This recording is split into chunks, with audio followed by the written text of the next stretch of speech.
My son locked me inside my own house. I heard the click of every single lock, his footsteps walking away, the engine of his car fading into the night. And I stood there, 82 years old, betrayed by my own blood. But Charles made a mistake, one that would cost him everything. Because that night, while he thought he had me under control, I went down the stairs. And what I found down there would change everything. If this story touches your soul, subscribe to the channel, William's Revenge Stories. Every day I share real stories of men like me who have lived through betrayals that can never be forgotten. Leave us a comment telling us where you are watching from. The sound was the first thing. A click. Dry. Mechanical. All the locks in the house activating at the same time.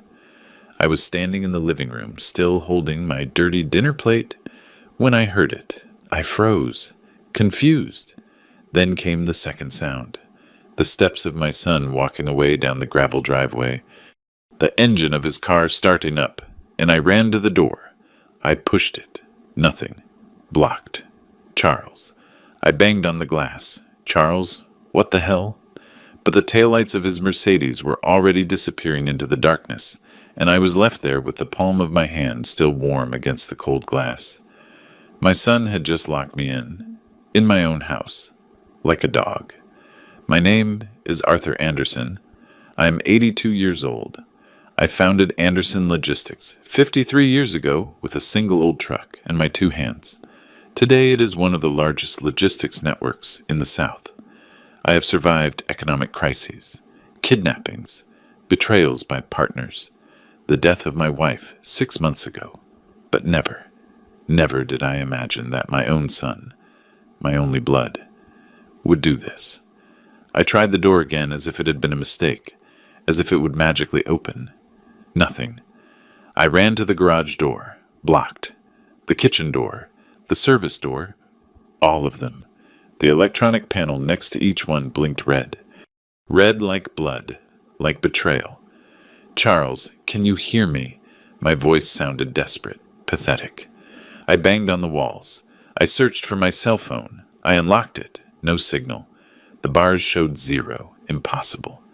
There is always a signal here. I tried to call. No service. I called again.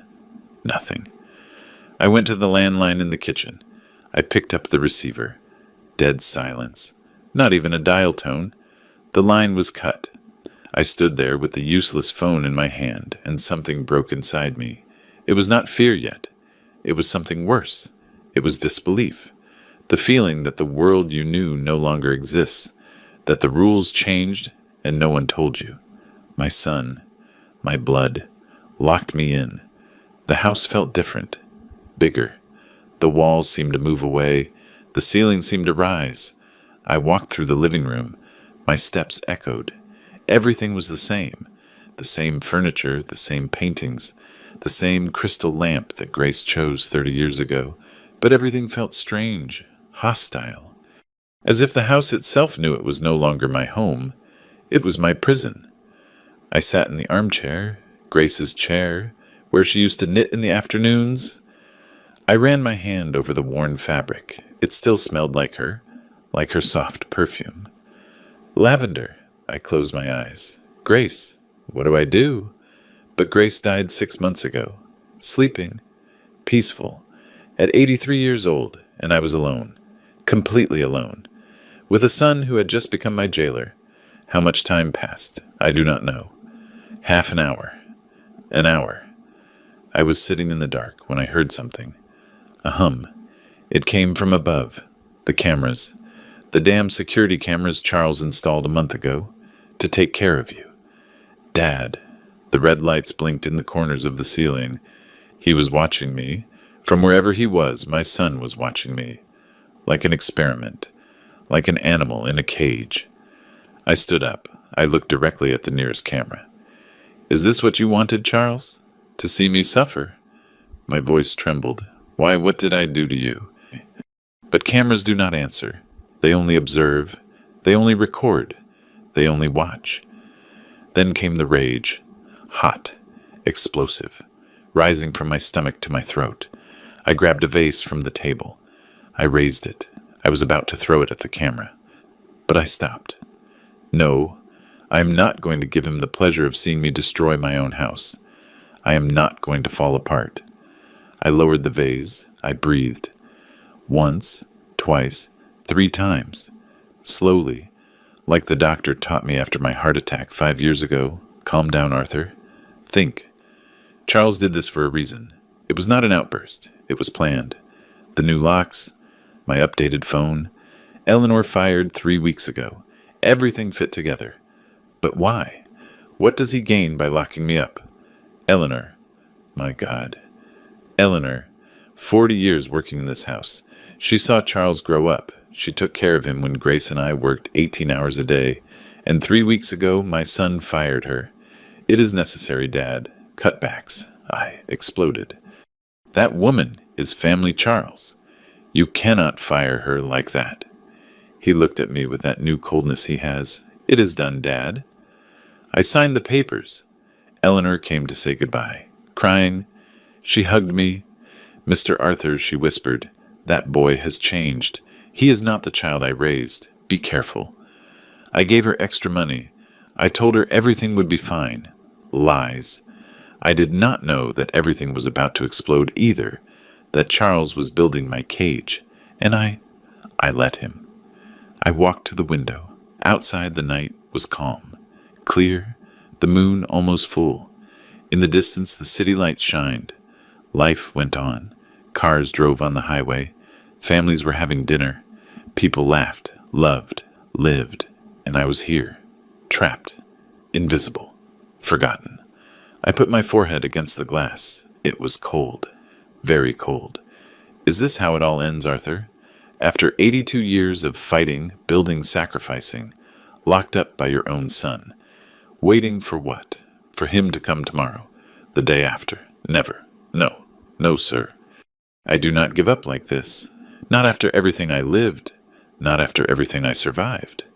I stepped away from the window, and then I remembered. The basement. I had not been down there in 3 weeks, since before Charles started with all this. I turned my head toward the door. It is in the hallway next to the kitchen, an old wooden door that almost no one notices. Charles never went down there. Not as a child, not as an adult. It is dirty, he used to say. It smells like mold. Perfect. Because what is down there he does not know about. No one knows. Only Grace and I. And she is gone. I walked toward that door. Slowly, as if I were waking up from a nightmare or entering one. I still did not know which. I put my hand on the knob. It was freezing. I turned it. The door opened with a creak. The stairs descended into darkness. The smell rose immediately. Earth, old concrete, something metallic. I searched for the switch. The light flickered, a yellowish bulb hanging from a wire. It barely illuminated the first few steps. The rest was darkness. But I knew every inch of that basement. I built it, with my own hands, more than 40 years ago. And down there is what Charles never imagined. What could change everything? What could save me, or destroy him? I went down the first step, then the second. The wood creaked under my weight. My legs are not what they used to be. 82 years are heavy. But I kept going down, step by step. The air became colder, denser. The light from above grew weaker. And I thought about Charles, about his face when he turned those locks from his phone, about his car driving away, about his coldness. He thought he won, that he has me controlled, that I am a helpless old man trapped in a house. But Charles made a mistake, the worst mistake of his life, because I built this house, and I also built what is underneath, and that night I was not the one who was trapped. 1972, I was 29 years old. Grace was 28. We had been married for 2 years. We lived in a rented room downtown, 1 room, 1 bed, a 2-burner stove, and a dream so big it did not fit in those 4 walls. I worked at a transport company, a driver, 12 hours a day. Grace was a secretary at an accounting firm. At night we counted the money we had saved. We put it on the bed, crumpled bills, coins. How much do we have, honey? She counted slowly. With that concentration she had. $2,130. I smiled. Closer. Closer, she repeated, and she kissed me. We were saving to buy a truck, our truck, to start our own business. In 1973, we bought that truck. Old. From 71. Faded red. The engine sounded like it was going to explode at any moment, but it was ours. We christened it the Grace. She laughed. Really, Arthur? Of course. Without you, this does not exist. I started doing independent freight, furniture, construction materials, whatever it was. Grace handled the accounting, in notebooks, by hand. Every dollar that came in, every dollar that went out. We slept 4 hours a night, we worked 20, but we were happy, because we were building it together. And one day, driving on the outskirts of the city, I saw a vacant lot. Big, abandoned, with a view of the skyline in the distance. I parked. I got out. I walked through that land, and I knew. Here, Grace, here we are going to build our house. It took us 5 years. 5 years of ant labor, buying the land, saving for materials, brick by brick. I laid the foundation on Sundays, my only day off. Grace mixed the cement. She got her hands dirty. She broke her nails, but she never complained. We are building our future, honey, brick by brick. By 1978, the house was ready. It was not a mansion yet. It was simple. 3 bedrooms, a kitchen, a bathroom, but it was ours. The day we moved in, Grace cried. We did it, Arthur. We did it, honey. That night we slept on the floor. We still did not have furniture, only an old mattress. But hugging there, looking at the ceiling I built, we were the richest people in the world. The 80s changed everything. My business exploded. 1 truck became 5, then 10, then 20. Big contracts. Major companies trusting me. The money poured in. We expanded the house. 2nd floor. More rooms. Gardens. A pool. It became what Charles knew. A mansion. But fear also arrived. The city in the 80s was a silent battlefield. Businessmen kidnapped. Every month there was news. They found Mr. So-and-so executed. The family of Mr. Someone paid $3 million in ransom. I hired bodyguards, 2 armed men who followed me everywhere. Grace lived in terror. What if something happens to you? I could not answer her, because I was afraid too. For her, for Charles, who had already been born, for everything we had built. 1985 was the worst year. 2 businessmen friends of mine were kidnapped the same week. One returned after paying ransom. Traumatized, beaten, he was never the same again. The other was found on a highway, dead, with a bullet in his head. I went to the funeral. I saw the widow, the children, and that night, when I got home, Grace was waiting for me, sitting in the living room, with the lights off. I cannot take it anymore, Arthur. Her voice was a whisper. I cannot keep living with this fear, waiting for the call, the news, the body. I hugged her. She was trembling. We need a plan, honey, a way out, just in case. What kind of way out? She looked at me with red eyes from crying. I took a deep breath. The idea had been growing in my head for weeks. A tunnel, an escape route. If they come for us, we disappear. Grace looked at me as if I were crazy. A tunnel. Like in the movies. Like in real life, honey. I have seen maps. Blueprints. It is possible. She remained silent. Thinking. Then she nodded. Where would it lead? To a place where no one would look for us. A humble neighborhood. A simple house. We would be invisible. We did not sleep that night. We planned. We drew. We calculated. And by dawn, we had a plan. One that would save our lives. Or so we thought then. We did not know that 40 years later, it would save me from my own son. Mr. Robert Sullivan, civil engineer, an old friend of my father. He died 15 years ago. May he rest in peace. He was the only person outside of Grace and me who knew about the tunnel. I explained what I needed. He asked no questions. Arthur, this is going to take time, and money, and a lot of secrecy. I have all three things, Robert. We worked at night, just the three of us, for 6 months. We dug from the basement of the house, 200 meters underground. We reinforced with concrete, with steel beams.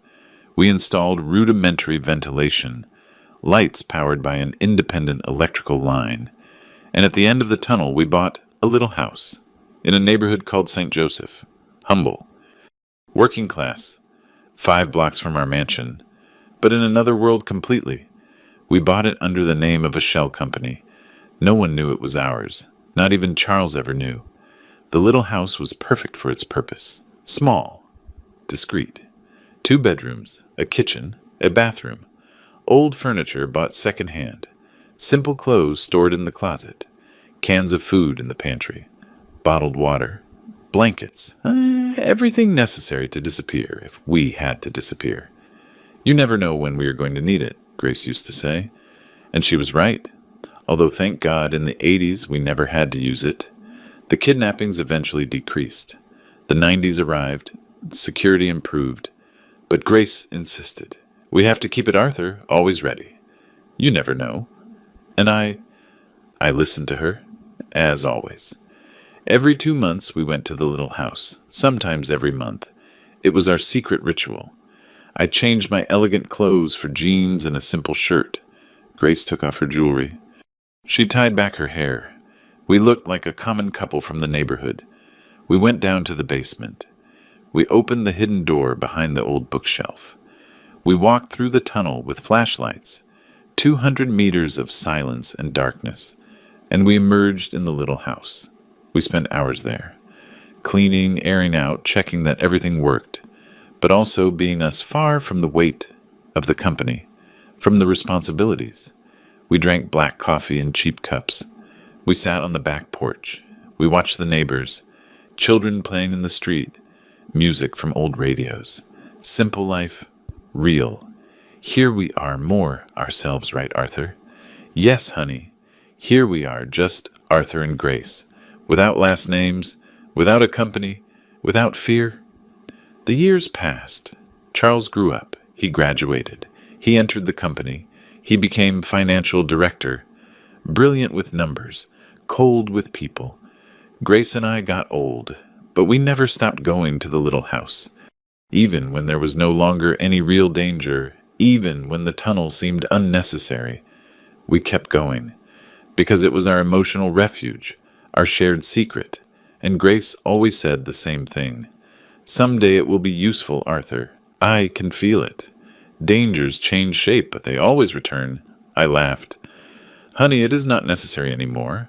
The world changed. She looked at me seriously, with that quiet wisdom she had. The world never changes that much, Arthur. It only changes its mask. She was right. As always. As with everything. 6 months ago, Grace died, sleeping, peaceful, just as she wanted. 83 years well lived. The funeral was massive. The whole company, partners, friends. Charles received condolences with a serious face, firm handshakes, professional gaze, not a single tear. Eleanor hugged me and cried more than I did, and when everyone left, I stayed looking at her grave. Grace, my love, what do I do now without you? The wind moved the flowers, and I swear I heard her voice. Keep everything ready, Arthur. Always. And I did. A month ago I went to the little house. For the last time, I thought then. I cleaned. I checked. I changed the batteries in the flashlights. I verified the bottled water. Everything worked. And when I closed the door to leave, I felt that strange feeling, as if Grace were whispering from the other side. It is going to be useful, honey. Soon. Now standing in this basement with my son having locked me upstairs, I understand. Grace always knew. Dangers return. Only this time the danger has my blood, and my last name. Grace's funeral was on a Tuesday. Gray sky, threat of rain that never came.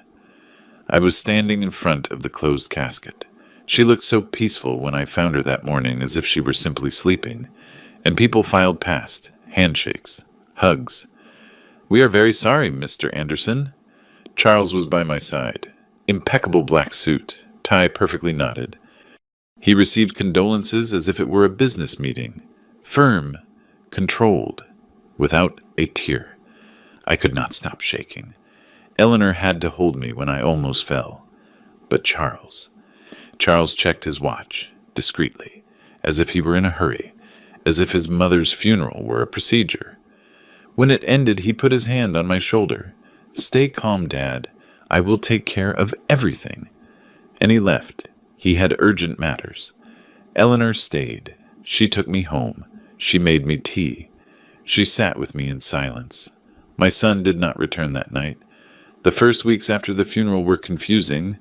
I floated in a fog of pain. I could not sleep in our bed. I slept in the armchair in the living room, staring at the ceiling, waiting to hear her steps or voice. "Arthur, come to sleep." But there was nothing, only silence. And in that silence, Charles moved. He arrived at the house with briefcases full of documents. "Dad, I need you to sign this. Contract renewals." He put them in front of me. I looked at the papers without really understanding what they said. The letters moved. "What is it exactly?" "Dad, it is routine. Trust me, I studied for this, and I signed. Once, twice, 10 times. He took the papers away. "Thanks, Dad. Now rest." And he left. I stayed there with the pen in my hand, feeling that something was not right, but I could not think. The pain for Grace filled everything. A month after the funeral, Charles arrived with different papers. "Dad, I need you to sign these powers of attorney. It is to speed up decisions in the company while you recover." I looked up. "Powers of attorney? Yes. So I can sign in your name. Temporarily? So I do not bother you every time there is something urgent." Something in my stomach churned. "I do not know, Charles. That is a lot of power." He sighed. "Impatient. Dad, Mom died a month ago. You are not well. The company needs quick decisions. Do you trust me or not?" He looked straight at me. With those eyes that used to be warm, now they were. What? Cold. Calculating. "Of course I trust you, son. Then sign." And I signed. He smiled. He put the papers away quickly. "Perfect. Now everything will be easier." And yes, it was easier. For him. I almost never saw documents again after that. Eleanor started whispering things to me in the kitchen when Charles was not there. "Mr. Arthur, Mr. Charles came yesterday with a new accountant. They were reviewing all of Mrs. Grace's files." "What files?" "The personal ones, sir, her accounts, her investments, everything." I frowned. "Well, I suppose the will needs to be settled." "No, Mr. Arthur. It was not the lawyer. It was a private accountant that no one knows." Something cold ran down my back. And what did they do? I do not know. They asked me to leave them alone. Eleanor looked at me with concern. "Boss, I do not want to interfere, but Mr. Charles is changing things, and he is not telling you." I should have listened to her. I should have investigated. But I was tired, so tired. Eleanor, Charles is my son. He is handling things while I recover. That is all. She nodded, but in her eyes there was fear. Conversations with Charles became different. Before, when Grace was alive, he came to dinner on Sundays. He told us about his work, about his plans. We discussed strategies. We laughed. Now he arrived, ate in silence, and left. I tried to talk. "How are things at Logistics North?" "Fine." "And the new contract with the oil refinery?" "In process." "Do you need my opinion on—" "No, Dad. I handled it." Short answers, evasive looks, as if I were a nuisance. One afternoon I gathered the courage. "Charles, I feel like you do not talk to me anymore, like before." He put down his fork. He looked at me, and in his look there was something that froze my blood. Impatience. Contempt almost. "Dad, you are not up to date with the company anymore. Things changed. It is better that you rest and let me work." "But it is my company. It was yours. Now it is ours, and soon it will be mine." He said it like that, cold, direct. and he kept eating as if nothing happened. 3 weeks ago, Charles arrived early. Unusual. He always arrived after work. But that day it was 9 in the morning. He entered without knocking. "Dad, we need to talk. I was having breakfast with Eleanor. She served him coffee. He did not even look at her." "Dad, I decided to make changes in the house. Necessary cutbacks." "What kind of cutbacks?" "Personnel." "Eleanor has to go." The silence was brutal. Eleanor dropped her spoon. I stood up. "What did you say?" "Eleanor has to go. Her salary is too high. 40 years of seniority. Bonuses, pension. We cannot pay it." I felt the rage explode. "Charles, that woman raised you. She worked here since before you were born." "Exactly for that reason, Dad. Her salary is unsustainable. I do not care about the money. Not you, but I manage the finances now." And I say she goes. Eleanor was crying. I was shaking. "You cannot do this." Charles took out a paper. "I already did. I signed her settlement this morning. She has a week to leave." And he left it on the table, like a sentence. That week was horrible. Eleanor packed her things, crying. 40 years of her life in cardboard boxes. I tried to give her extra money. "Eleanor, take it. It is the least I can do." She shook her head. "Mr. Arthur, it is not about the money. It is just that it hurts me to leave this house. To leave you all. To leave you. Alone with him." "With who?" "With Charles." "Yes, sir. That boy changed. He is not the child I took care of. There is something dark in him. Something that scares me. Eleanor, he is my son. I know, Mr. Arthur. But sometimes blood means nothing. Be careful, please." The day she left, she hugged me at the door. She cried on my shoulder. "If you need me, find me, whatever it is, at any hour." And she walked away down the gravel path, alone, with her boxes. I watched her walk away, and a part of me went with her. The last connection to Grace, to the good times, gone. A month before all this, Charles had arrived with a technician. "Dad, we are going to modernize security. Electronic locks, the latest technology." I was still stunned by Grace's death, apathetic, without strength to argue. "For what, Charles? The normal locks work fine."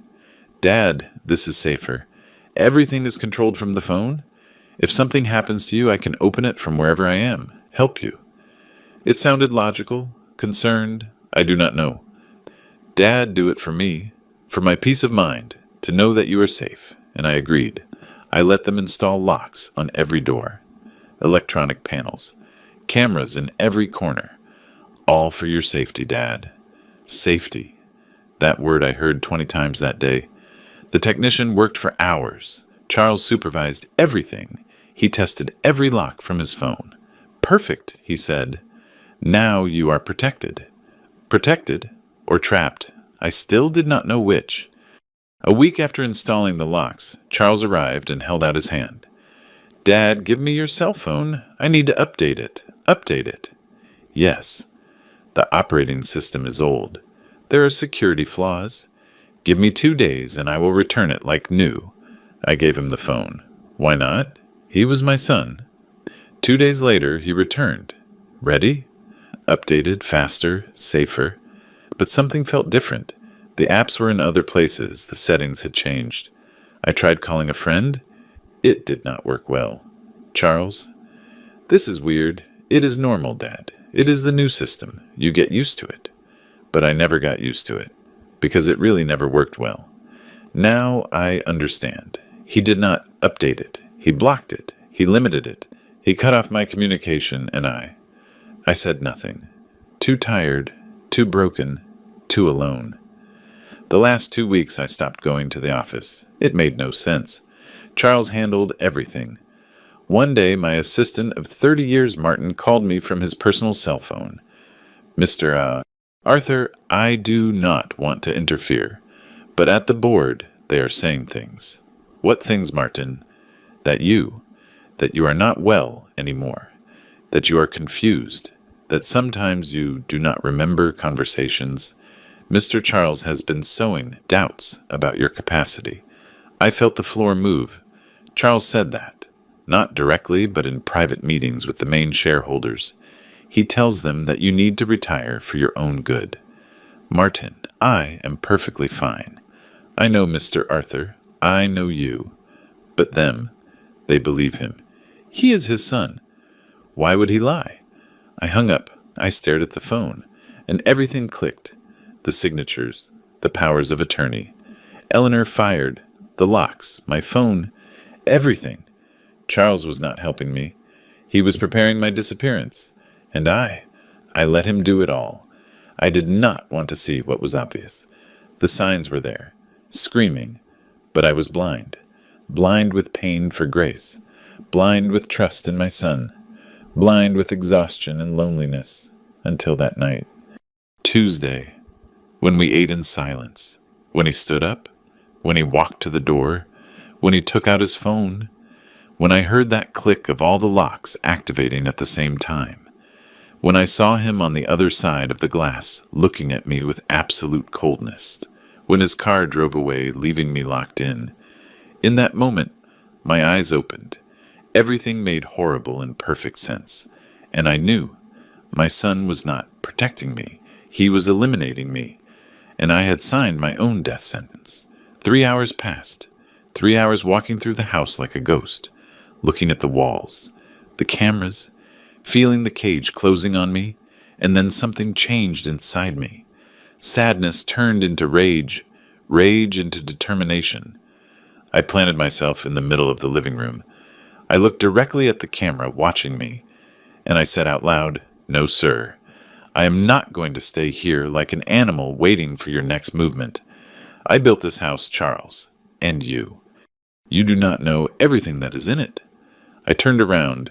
I walked toward the hallway, toward the basement door, and a bitter smile crossed my face, because Charles made a mistake. He thought he knew this house, but he never went down those stairs. He never knew what his mother and I kept down there, and that was going to be his ruin. I opened the basement door. The cold air rose, that smell of earth and concrete that brought me so many memories. I searched for the switch.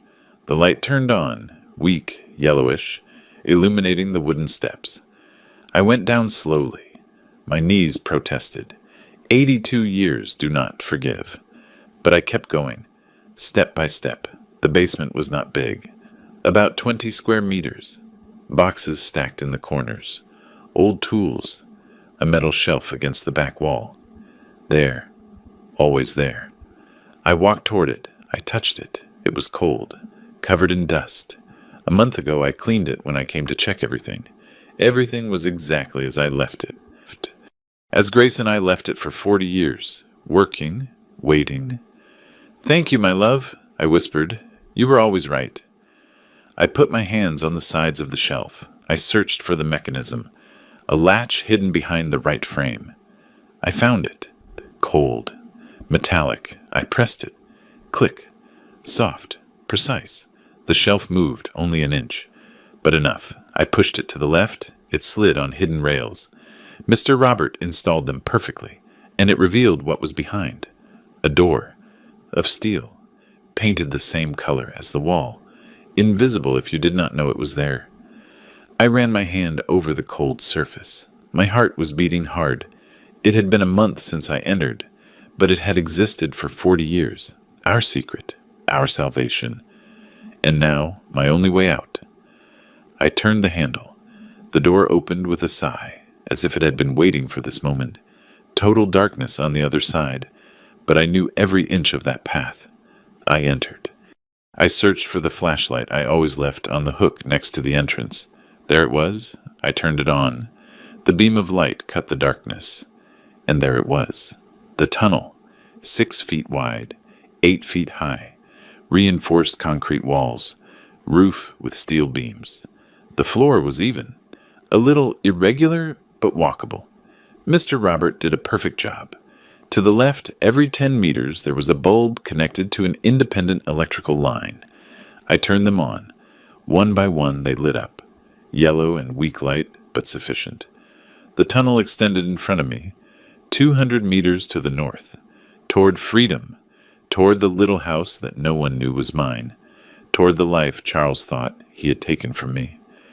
I took the first step, then the second, and I started walking, leaving behind the prison, walking toward my salvation. The tunnel smelled of humidity, of wet earth, of old metal. My steps echoed. The echo accompanied me. Left, right, left, right. The flashlight in my hand trembled a little. Not from fear, from anticipation, from contained rage. The walls were damp in some parts, in others dry. I ran my hand over the concrete. Firm, solid. After more than 40 years, it was still perfect. "You did a good job, Mr. Robert," I murmured.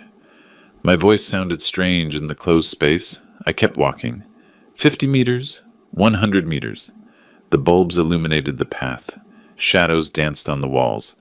And with each step, I felt something grow inside me. It was not just relief. It was power. Charles thought he had me controlled, but I was walking free beneath his feet, and he did not even know it. 190 meters. The stairs. There they were, going up, toward the little house. 10 concrete steps. I climbed them slowly. My legs burned. At the end, another steel door. I pushed it. It opened into a small room, the storage room of the little house. Dark. I closed the tunnel door behind me. I searched for the switch on the wall. I found it. Light. The bulb illuminated the room. There were the boxes Grace and I left. Canned food. Bottled water. Blankets. Everything in order. Everything ready. Just as I left it a month ago. I opened the door that led to the kitchen. I entered. The smell of the little house hit me. Dust. Old wood. But also home.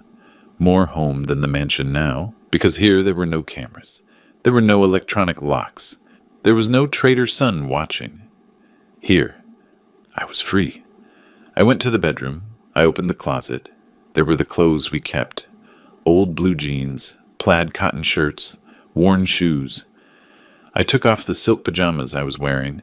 I put on the pants, the shirt, the shoes. I looked at myself in the small cracked mirror hanging on the door. I did not recognize myself. It was not Mr. Arthur Anderson, owner of Anderson Logistics. It was just a common old man, a man from the neighborhood, someone invisible, perfect. I combed my hair with my hands. I washed my face in the bathroom with cold water.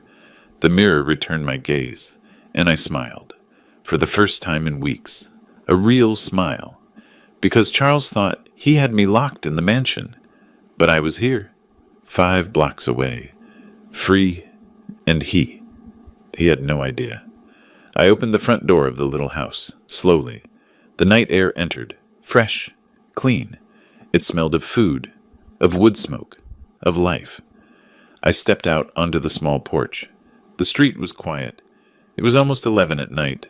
Some lights on in the neighboring houses. A dog barking in the distance. Country music coming from a radio. Normal. Daily. Beautiful. I took a step. Then another.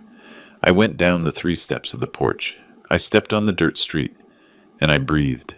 Deep. The air filled my lungs. So different from the stale air of the mansion prison. This air tasted like freedom. I walked to the corner. I looked south, toward where my house was.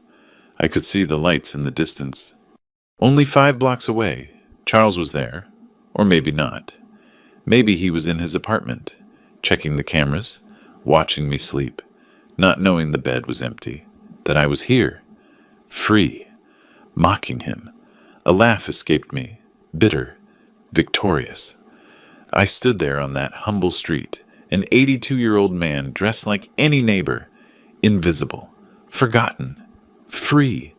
And the irony hit me with brutal force. Charles locked me up to control me, to isolate me, to destroy me slowly. But what he really did was free me, because now I could move without anyone knowing, without bodyguards, without chauffeurs, without employees reporting my movements. I could be no one, and being no one, I could do everything. I could investigate, discover, understand what the hell my son was plotting, why he locked me up, what he planned to do with me, and how how I was going to stop him, because I was not going to sit waiting for my fate. No, sir. If Charles wanted war, war there would be, but one that he never saw coming. I returned to the little house. It was almost 2 a.m. The neighborhood slept. I entered. I closed the door. I changed back. The elegant clothes. The pajamas. I put the simple clothes in the closet. I went down to the storage room. I opened the tunnel door. Darkness welcomed me. I turned on the flashlight, and I started the way back. Every step echoed differently now. It was not escape. It was strategic return, because Charles could not know. Not yet. I needed him to think his plan was working, that I was broken, controlled. 200 meters back, the bulbs illuminating the echo of my steps. And when I reached my basement, when I closed the secret door, when I moved the shelf into place, I smiled. I went up the stairs, returned to my room. I lay in my bed, and I waited for dawn. I waited for Charles, because I knew he would come to verify his prisoner. At 9 a.m, I heard the car, the gravel crunching, the front door opening, with his phone, of course, and his footsteps entering. Dad, his voice, fake concern. I got up slowly. I put on my robe. I left the room, with a tired face, defeated, like a finished old man. Charles was in the living room, impeccable suit, evaluating gaze. "Good morning, Dad. Did you sleep well?" He looked me up and down, searching. For what? Signs of panic, of desperation. I gave him exactly that. "Charles, why? Why did you lock me in?" My voice trembled. "Perfect," he sighed, as if it were painful. "Dad, it is for your own good. You are not well. You need to rest. Be calm. But the doors are for security, so nothing happens to you." He looked at me with that coldness I now recognized. "I will be coming to see you, bringing you food, everything you need. Trust me." Defeated, broken, he smiled. He thought he won. He left. And I stayed there, acting, because now the game had begun, and an advantage, a secret. And with that secret, I was going to destroy his entire plan. The second night after Charles verified me, I waited until 10. The cameras blinked red. He was watching me, or so he thought. I lay down dressed. I turned off the light. I counted to 1,000, slowly. Then I got up. I went down to the basement in complete silence. My steps made no noise. After 82 years, you know how to move without the floorboards creaking. I opened the secret door. I entered the tunnel. This time I did not turn on all the lights. Only the flashlight. Less trace. Less chance of something being seen from above. I walked the 200 meters like a ghost. I went up the stairs. I entered the little house. I changed clothes. And I went out. The night air welcomed me. Fresh, free. I sat on the porch, on the wooden step that creaked a little, and I breathed. Just breathed. Without cameras. Without Charles. Just me and the starry night. I had been sitting there for maybe 20 minutes when I saw movement in the house next door. A light came on. The door opened. A man came out. Older, maybe 70 years old. Blue jeans, white t-shirt, sandals. He stretched, yawned, and then he saw me. He froze, just like me. We looked at each other for a few seconds that seemed eternal. Then he raised his hand, a shy greeting. I did the same. He approached, slowly, like someone who does not want to scare a wild animal. "Good evening, sir." His voice was hoarse, worn but kind. I did not know anyone lived here. This house has been empty for years. He reached the low fence that separated our porches. "I am Ray Jenkins, your neighbor." He extended his hand over the fence. I shook it. Rough, strong, worker's hands. "Eddie." I lied. First name that occurred to me. "Eddie Vance." Ray smiled, teeth a little crooked, but the smile was genuine. "Real." "Just moved in, Mr. Eddie." I nodded, something like that, looking for peace. Getting away from the noise. It was not a lie, just not the whole truth. "Ah, well, here you found the right place. This neighborhood is quiet, People work, come home, do not mess with anyone. He scratched his head. Do you live alone? Yes, alone. The word came out sadder than I expected. Ray nodded, as if he understood. Me too. My wife died 3 years ago. The boys went north. They left me the house and nothing else. There was silence. But it was not awkward. It was shared. 2 old men alone in the night. Do you like coffee, Mr. Eddy? He asked suddenly. Very much. Then tomorrow at 7 I expect you. I am an early riser, and I make the best pot coffee you will ever taste. I smiled. I will be there, Mr. Ray. That night I slept in the little house for the first time in years, in the simple bed with sheets that smelled musty. But I slept deeply, without nightmares, without waking up every hour thinking about Charles. When I opened my eyes, the sun came through the window without curtains. It was 6:30. I got up. I washed in the small bathroom. The mirror showed me a different old man, not the businessman, not the prisoner, just a man. I dressed in the simple clothes, and at 7 sharp I knocked on Ray's door. He opened smiling, punctual. I like it. His house was small, clean, photos on the walls. Children, grandchildren he probably never met. The kitchen smelled of freshly brewed coffee. Sit down, Mr. Eddy. He pointed to a wooden chair next to a small table. I sat down. He poured 2 cups, black coffee, steaming. I took a sip, and God, it was good, real, honest, like everything in that place. Ray sat in front of me. And what brought you here, Mr. Eddy? If it is not indiscreet.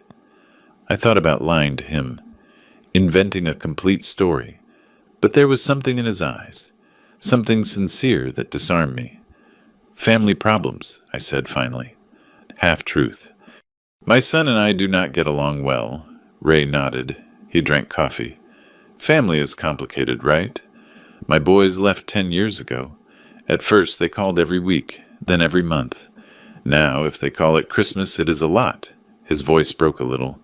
One works a lifetime to give them something better, and when they achieve it, they forget where they come from, who raised them. He looked at his cup, but I do not blame them. They have their lives, their families. I am just the old man left behind. I understood perfectly, because I was also the old man left behind. Only my son did not leave. He locked me up. Mornings with Ray became my routine. I arrived at 7. Pot coffee. Conversations about everything and nothing. He told me about his job as a mechanic. 35 years repairing cars. I retired 5 years ago. Now I do not know what to do with so much free time. My hands ask for work, but my body says no. I told him lies, disguised truths. I told him I had been an accountant, that I worked my whole life in numbers, that I lost my wife recently. That was true. The pain of losing your partner never goes away, does it, Mr. Eddy? He said one day. No, I replied. Just, you learn to live with it. And it was true. The pain for Grace was there, always. But with Ray sitting in his humble kitchen drinking cheap coffee, it hurt less. Because someone understood. Someone listened. Something Charles never did. If you are listening to my story, please tell me in the comments where you are watching us from. Knowing that there are people out there who understand this pain gives me strength to keep telling it. One afternoon, we were sitting on his porch. The sun was setting, orange and red. Ray was smoking a cigarette. I just watched. Do you know what is the hardest part of getting old, Mr. Eddy? He asked suddenly. What? Realizing that you were invisible to the people you loved most. My children. I thought we were close, that they looked for me because they loved me. But they only looked for me when they needed something. Money, advice, help, and when I stopped being able to give them, they stopped looking for me. He exhaled smoke. Family right. It breaks your heart in ways no one else can. I felt a lump in my throat, because Ray had just described exactly what I felt with Charles. Invisible. Useful only when I served for something. Disposable when I stopped functioning. With Ray, I discovered something I had forgotten. Real friendship. Without an agenda. Without masks. He did not know who I really was. He did not care if I had money or companies or important last names. To him, I was Mr. Eddy, the quiet neighbor who drank coffee and listened to his stories. And I was more myself with him than with anyone in years. With Charles, there was always tension, expectations, mutual disappointment. With partners, there was business, interests, professional masks. With Eleanor, there was affection, but also hierarchy. She was the employee, I the boss. But with Ray, we were equals. Two old men alone sharing coffee and time. Nothing more, nothing less. And it was enough. It was more than I had in a long time. It was human, real, alive. But my life was double. By day, I returned to the mansion before Charles arrived. I changed. I put on my pajamas. I lay down. I acted the role of the defeated old man. Charles came every 2 or 3 days, always with that face of fake concern. "How are you, Dad?" I answered him with a weak voice. "Tired, son. Very tired. Do you need anything?" "No, nothing." He checked the house, the cameras, as if looking for evidence of, what? Escape. He never found anything. Because I was careful, I erased my tracks, and then he left. "Take care, Dad." And the locks activated again. And I waited. An hour, 2, and I went down to the basement. I returned to my true life, the one in the neighborhood. Ray's life, the life of freedom. The double life exhausted me, but it also kept me alive, with purpose. Charles thought he was destroying me slowly, that isolation would break me, that eventually I would sign whatever he wanted, I would do whatever he ordered. But he was achieving the opposite. Every day that passed free, really free in that neighborhood, the stronger I felt, the clearer I thought, the more determined I was, and a question grew in my mind like a malignant tumor. Why?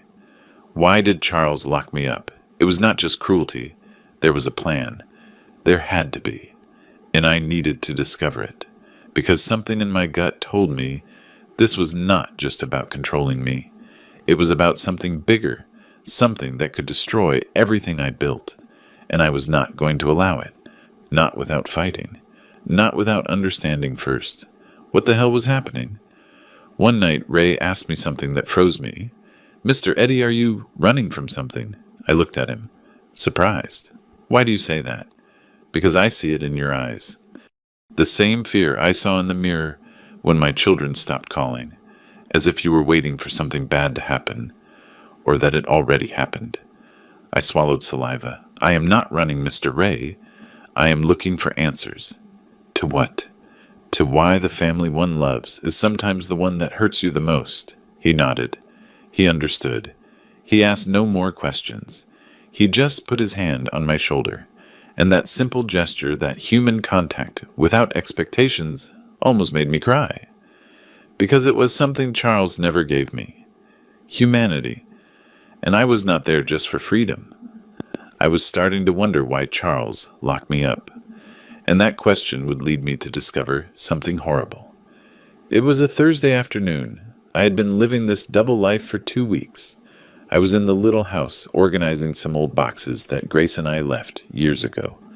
Clothes, books, documents without importance. Or so I thought. Until at the bottom of a box I found a folder.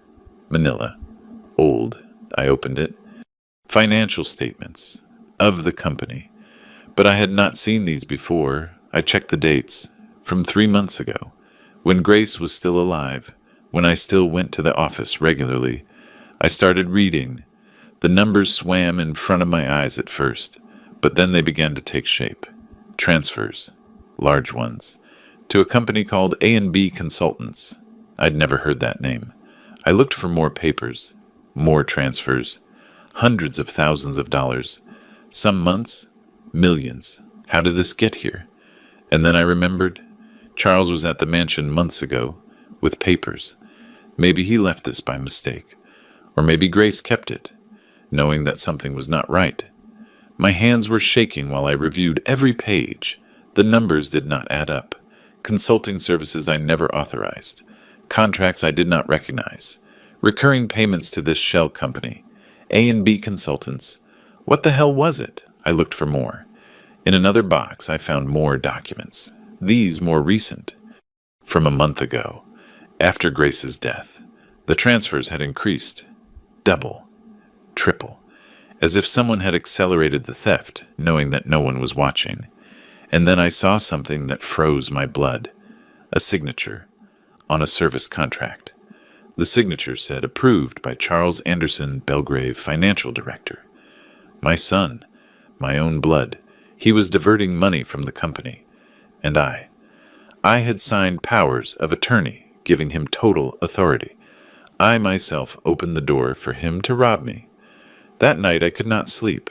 I tossed and turned in the bed of the little house, looking at the ceiling, the wooden beams, the cobwebs in the corners, and I thought, if Charles is stealing, locking me up makes sense. While I am isolated, he has total control. No one questions him. No one checks his movements. But I needed more proof. I needed to understand how deep this went. The next day I made a decision. I was going to go to the offices. Not as Mr. Arthur Anderson, as Mr. Eddie Vance.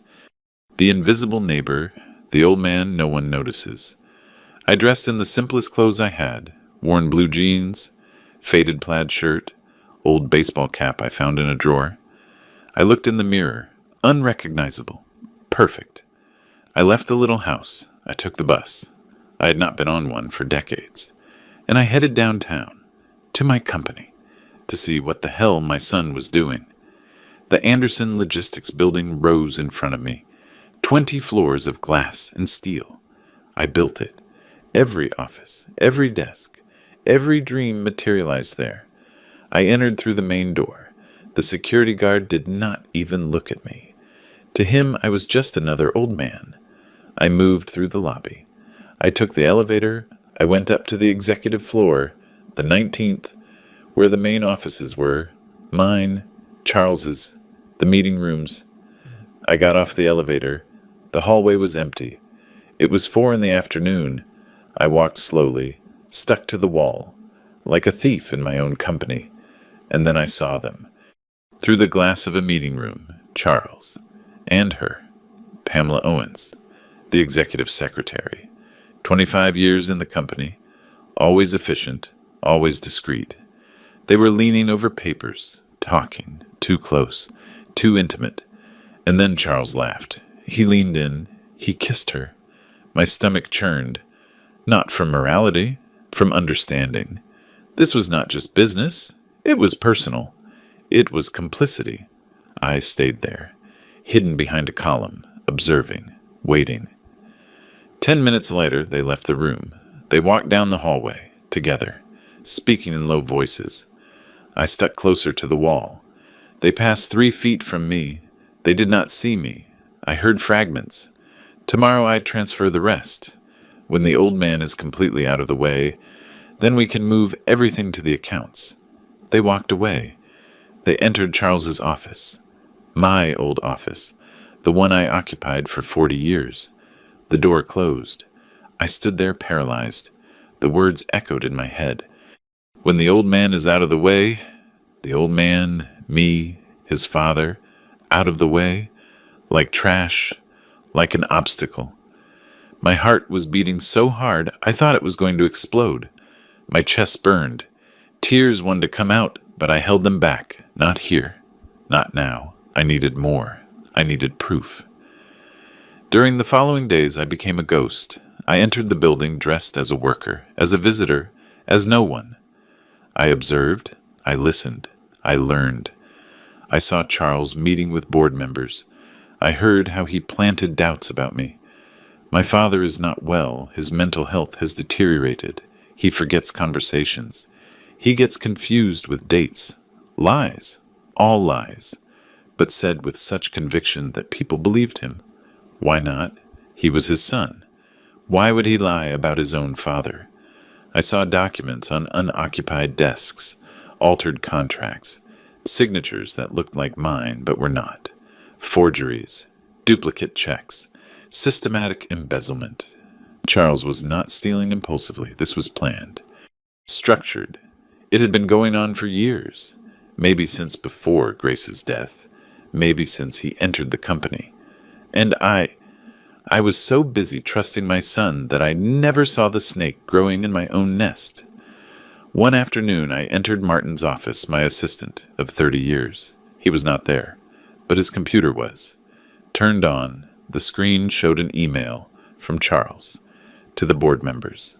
Subject: Update on Mr. Arthur's health. I read. Every word was a dagger. I regret to inform you that my father has had several episodes of confusion. His personal doctor, a lie I did not have. A new personal doctor recommends that he retire completely from operations. For the good of the company and for his own safety, I propose that I temporarily assume the executive presidency until the situation is resolved. Until he dies, he meant. Until he disappears. Until he signs everything over to his name and stops being a problem. My hands were shaking. I wanted to scream. Destroy the screen. But I held back. I took photos with a disposable phone I bought. Evidence? I needed evidence. It was not enough to know. I needed to prove. I investigated A&B consultants. It was not difficult. With my old computer in the little house, slow internet but functional, I searched public records. The company was registered 3 years ago. Owners, Charles Anderson Belgrave and Pamela Owens. There it was, black on white. My son and the secretary. Partners. They created a shell company to divert funds from my company to their pocket. Millions. Over 3 years. How did I not see it? Because I trusted. Because he was my son. Because I never thought blood could betray like that. I searched more. I found bank accounts. Properties bought in the name of the shell company. An apartment in the upscale district. A house in the countryside. All paid with stolen money. My money. The sweat of 50 years of work, converted into luxuries for my traitor son and his lover. But the worst came later. I found a document in the medical files Charles had presented to the board. A psychiatric diagnosis. It said I suffered from severe cognitive deterioration with episodes of paranoia and persecutory delusions. Signed by a certain Dr. Hector Fuentes. I'd never heard that name. I never visited that doctor. It was fake. All fake. Charles invented a medical diagnosis to justify my forced retirement, so that when he locked me up, as he eventually planned to make permanent, no one would ask questions. Poor Mr. Arthur lost his mind. How lucky that Charles is taking care of him. What a perfect lie. What absolute betrayal. And the worst, what really destroyed me, is that he planned it while Grace was dying. While I cried for her death, he calculated my destruction. I returned to the little house that night with a folder full of evidence. Photos, documents, printed emails, bank records, everything. I put it on the table. I looked at it, and something in me broke. I did not cry. The pain was too deep for tears. It was as if I had been emptied from the inside. My son, my only blood, the boy I carried in my arms, the man I gave everything to, my company, my trust, my love. He had betrayed me in the vilest way. He did not just steal my money. He stole my dignity, my freedom. He planned to steal my sanity by declaring me insane. And eventually he would steal my life. Because why would a locked-up old crazy man accidentally die? No one asks questions. I understood everything. And the understanding was worse than the ignorance. Because now I knew. My son locked me up to destroy me, to erase me, to keep everything. And he almost succeeded. I sat in that humble kitchen until dawn, looking at the evidence, thinking. Charles thought of everything. He was meticulous, patient, intelligent, but he made a mistake. He did not know about the tunnel. He did not know that I could get out, that I could investigate, that I could discover his plan. And now that I knew, now that I had proof, only one thing was missing, deciding what to do. I could go to the police, but Charles was my son. Send him to prison. Did I really want that? I could confront him. But he was younger, stronger. He had control of everything. He could destroy the evidence and declare me crazy. Or Or I could be smarter, more patient, play his own game, make him believe he won, and then give him the surprise of his life. In that moment, I knew. If I did not do something, my son would keep everything, and I would lose not only my company, but my dignity, and that I was not going to allow. Charles wanted war. Well, he would have war, but one he never saw coming, because I built this company. And I also know how to destroy whoever tries to steal it from me, even if it is my own blood. The idea came in the early morning. I was sitting in the little house, looking at all the evidence scattered on the table. Photos, documents, numbers, everything there. But having proof was not enough. I needed more. I needed to see him in action. I needed recordings, confessions, something irrefutable that not even the best lawyer could twist.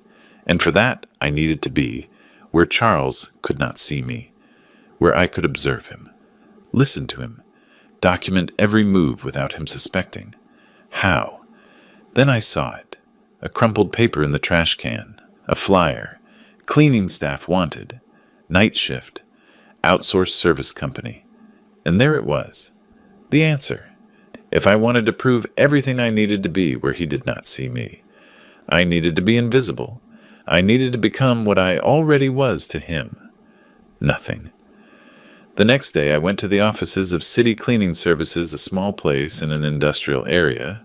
The receptionist looked at me with boredom. How can I help you? I came for the job, night cleaning. She gave me an application. I filled it out with a trembling hand. Name, Eddie Vance. Age, 75. Experience, domestic cleaning. References, none. The supervisor interviewed me, a heavy guy with a coffee-stained shirt. Have you worked in cleaning before, Mr. Eddie? All my life, sir, in houses, small offices.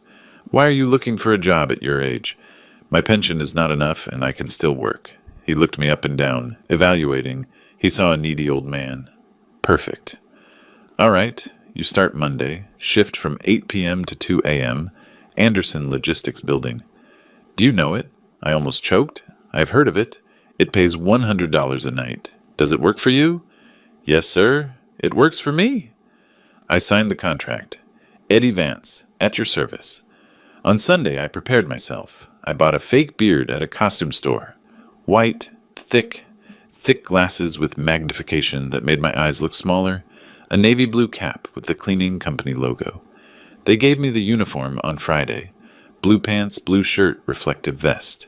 I tried it on in the little house. I looked in the mirror. I did not recognize myself. The beard completely changed my face. The glasses hid my eyes. The cap covered my forehead. The work clothes made me look common, ordinary, invisible. I practiced walking differently, more hunched, dragging my feet a little, as if my knees hurt. I practiced speaking differently, a higher voice, more submissive. Yes, sir. Right away, sir. Excuse me, sir. The old businessman disappeared. In his place remained Mr. Eddie, the janitor, the invisible man, the perfect spy. On Monday at 8 o'clock at night, I entered through the service door of Anderson Logistics. My building, the one I built brick by brick 50 years ago. But now I entered through the back, like the help. The cleaning supervisor gathered us all. There were 6 of us, all older, all tired, all invisible. You guys clean from the 15th to the 20th floor. Offices, bathrooms, hallways, everything. You have 6 hours. Whoever finishes early can leave. They gave us carts, brooms, mops, cleaning products that smelled of cheap chemicals. And an important rule. Do not touch anything on the desks. Do not read papers. Do not use computers. If we catch you, we fire you and call the police. Understood. We all nodded. Understood. We went up in the service elevator, small, rusty. It smelled of grease and old sweat. I used this elevator once in my life, to inspect it when it was installed. Now it was my only access. The irony burned me. The 19th floor, executive offices, my territory. For 40 years I walked these hallways as the owner. Now I pushed a cleaning cart as a servant. I started with the bathrooms, cleaning toilets, mirrors, floors. The smell of disinfectant made me dizzy. My hands that signed $1 million contracts, were now scrubbing stained porcelain. I finished the bathrooms. I went out into the hallway, and then I saw him. Charles, leaving his office. Dark gray suit, perfect tie, phone to his ear, talking. He walked straight toward me. My heart stopped. I froze. Pushing the cart, head down, he passed. 3 feet from me. He did not look at me, not even once. He kept talking on the phone. Yes, the old man thing is under control. Tomorrow I present the medical report to the board. He walked past. He went down the stairs, disappeared, and I stood there, paralyzed, my own son, 3 feet away, and he did not see me. To him, I was nothing, less than nothing. An old janitor pushing a cart, invisible. That is how he saw me, as nothing. The pain was physical, as if I had been punched in the chest. I had to lean on the cart not to fall. I breathed. Once, twice, 3 times. Tears wanted to come out, but I held them back. Not here. Not now. This was what I needed to see. This was the truth. For Charles, I did not exist as a person, only as an obstacle, as a signature on documents, as a name on bank accounts. And now that he had neutralized me, I was completely irrelevant. He could walk right next to me and not see me, because he never really saw me. Not when he was his father, even less now that I was nothing. That night, I cleaned his office. My old office. I entered with the cart. The lights were off. I turned on only one. The desk lamp. The same desk where I worked for 30 years. Now it had photos of Charles, with Pamela, in expensive restaurants, on beaches, trips paid with stolen money. There was not a single photo of me, nor of Grace, as if we'd never existed. But that night I did not just clean. While I wiped the desk, I took photos with the disposable cell phone hidden in my pocket. Documents left in plain sight. Contracts. Transfers. While I emptied the trash can, I rescued crumpled papers. Drafts of emails, notes with numbers. I kept them in my vest. While I mopped near the conference room, I left my cell phone recording hidden behind a plant. The next day I would retrieve it. That is how the nights passed. Cleaning. Observing.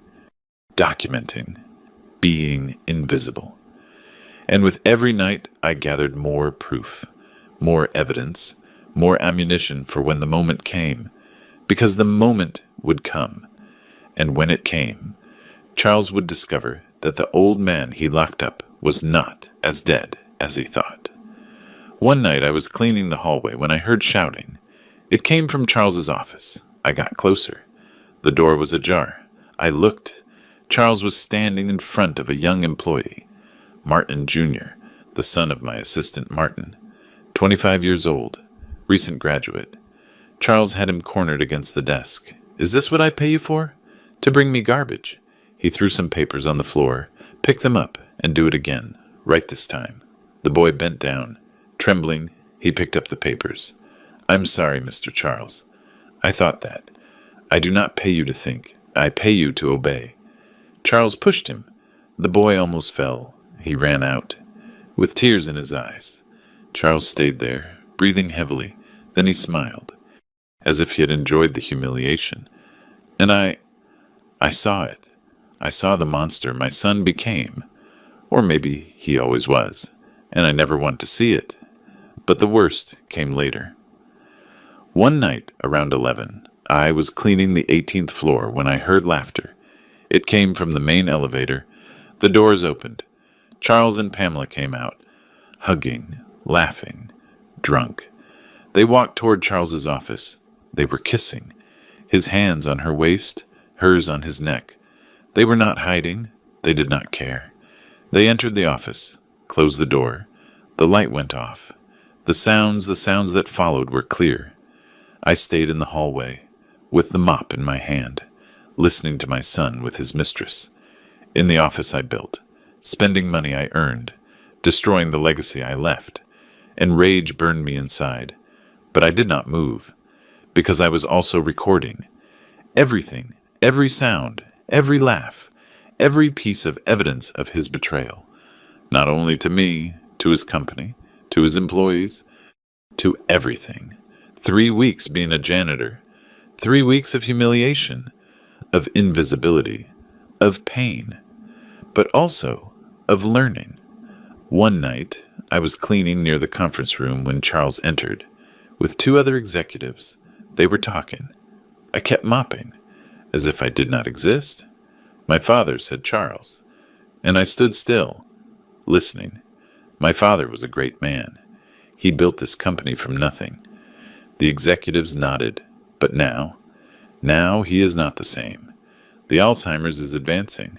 Sometimes he does not recognize me. Other times he has violent episodes. It is heartbreaking. His voice broke. Fake, completely fake, but he acted perfectly. That is why I decided to care for him at home, with nurses, where he is safe. The executives looked at him with sympathy. You are a good son, Charles. I only do what he would do for me. He smiled, sad, perfect, and me. I wanted to scream, report him right there.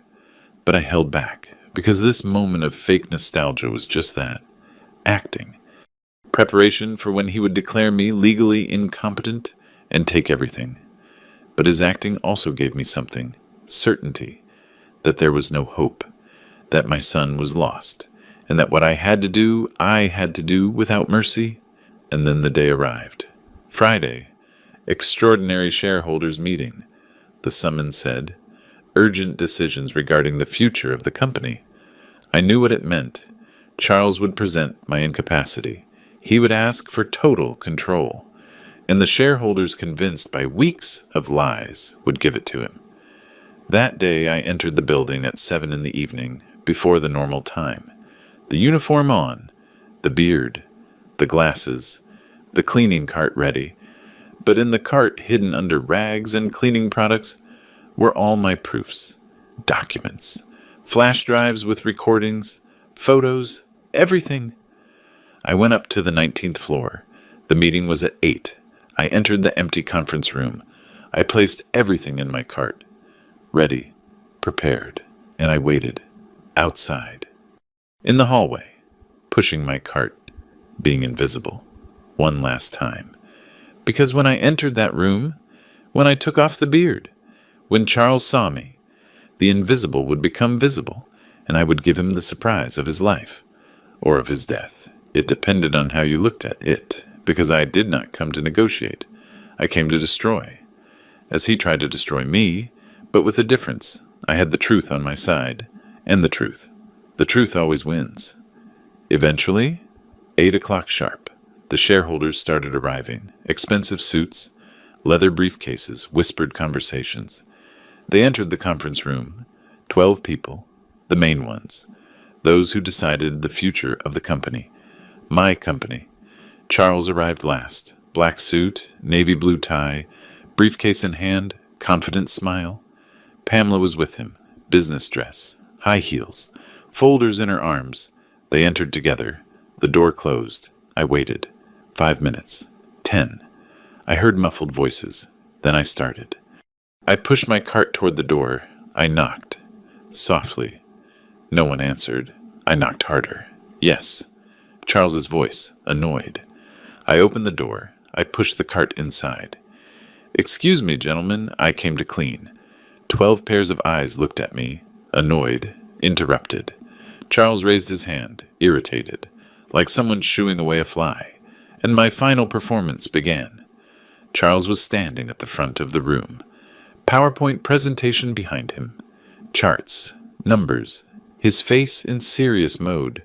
Professional. As I was telling you, my father, Mr. Arthur, unfortunately, is no longer in a condition to run this company. A photo of me appeared on the screen. Old, haggard, taken who knows when. I look like a corpse. His mental health has deteriorated significantly. Here you have the medical diagnosis. He showed papers. Fake, signed by specialists. Progressive Alzheimer's. Psychotic episodes. Inability to make decisions. The shareholders looked at the screen. They shook their heads. Sad. Understanding. For the good of the company that my father built with so much effort, I propose that I formally assume the presidency, not as personal ambition, but as filial duty, to protect his legacy. He spoke like a politician, like a savior, like a hero. And I pushed my cart, slowly, toward him. I passed between the chairs, between the shareholders. No one looked at me.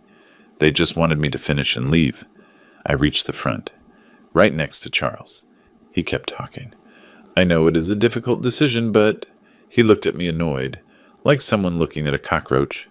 Excuse me, we are in an important meeting. His voice was cutting. Superior, if you do not mind, clean later, please. He made a gesture with his hand, dismissing me. And I stood there still looking at him, really looking at him. His eyes, my eyes, full of disdain, of superiority, of cruelty. My son, my blood, my mistake. I stopped pushing the cart. I straightened up, and I began. Slowly. First the cap. I took it off. I left it on the cart. The shareholders started to frown, confused. Charles, too. What are you doing? I told you to. But he fell silent, because I was already taking off the glasses, the thick ones, the ones that distorted my eyes. I left them next to the cap. The silence began to grow, heavy, dense, like toxic fog. The shareholders looked at each other. Something was happening, but they still did not know what. Charles stared at me. There was something in his face, confusion, a hint of recognition, but not yet. Not completely yet. I reached for my chin. I found the edge of the fake beard, and I pulled, softly. It peeled off with an almost inaudible sound, like skin ripping off. I held it for a moment, white, fake, dead. I let it fall, to the floor, and then the world stopped. A shareholder gasped. Another dropped his pen. A third stood up. Everyone looked at me, recognizing me. My God, it cannot be. Mr. Arthur. And Charles. Charles turned white, completely white, as if he had seen a ghost. And perhaps he had seen one. The ghost of the father he tried to bury. The silence was absolute. No one breathed. No one moved. We just looked at each other. Charles and I, father and son, victim and executioner. The roles confused now. Hello, Charles. My voice sounded different, without the submissive tone of Mr. Eddy, with the authority of 50 years of leadership, surprised to see me write. He opened his mouth, closed it, opened it again, like a fish out of water. Dad, what? How? How did I get out of the prison where you locked me? I finished his question. That is a long story. But we have time. We all have time. I looked at the shareholders. Their faces showed shock, absolute confusion, because what my dear son was about to present to you is a lie built over months, to rob me, to destroy me, to erase me from the history of my company. The emphasis on my echoed in the room. Charles took a step back. He stumbled over his own chair. You thought you could lock me up, right, son? I took a step toward him. He took another back, that you had me controlled, like an old dog that is no longer useful, that no longer has teeth, that just waits for death. Another step. You installed locks in my house. You blocked my phone. You fired the woman who raised you. You isolated me. You watched me. You erased me. My voice rose, every word a hammer. And while I was locked up, you were here.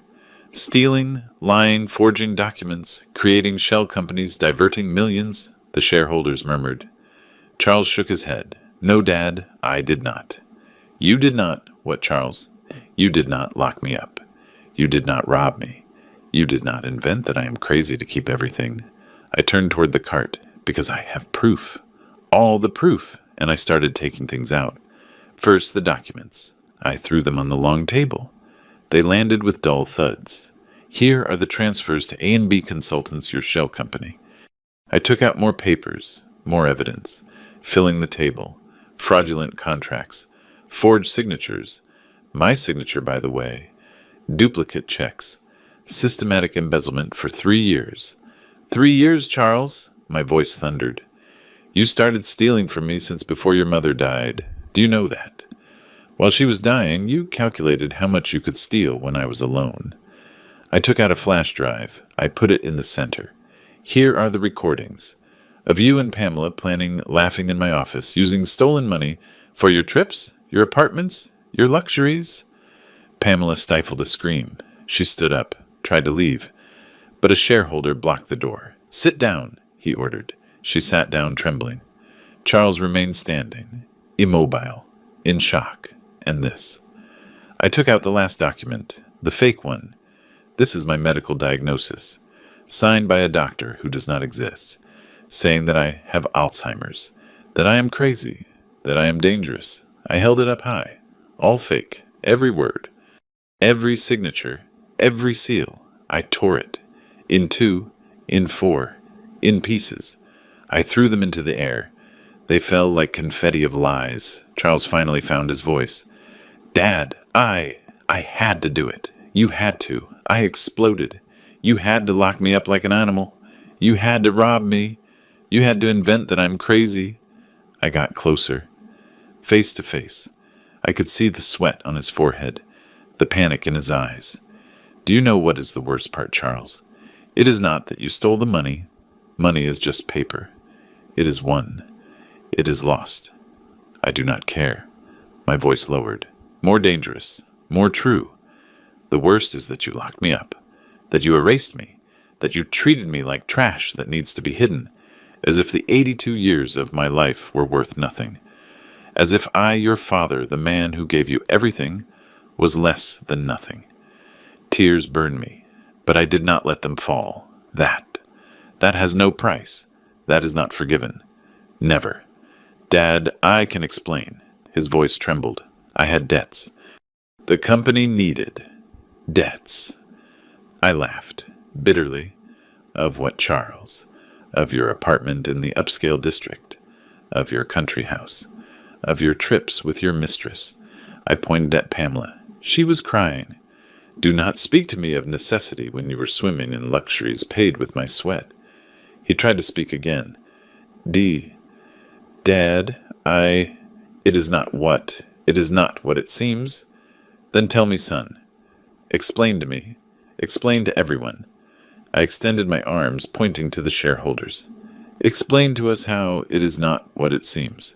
How the millions diverted are an accounting error. How locking me up was for my safety.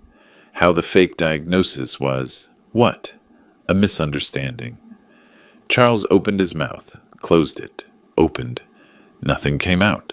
Only broken sounds, dead syllables. Because there was no explanation. There was no justification. There was only truth, raw, brutal, undeniable, and that truth destroyed him more than my words. The chairman of the board stood up. Mr. Robert Sullivan, son of the engineer who built my tunnel, looked at me with horror and respect.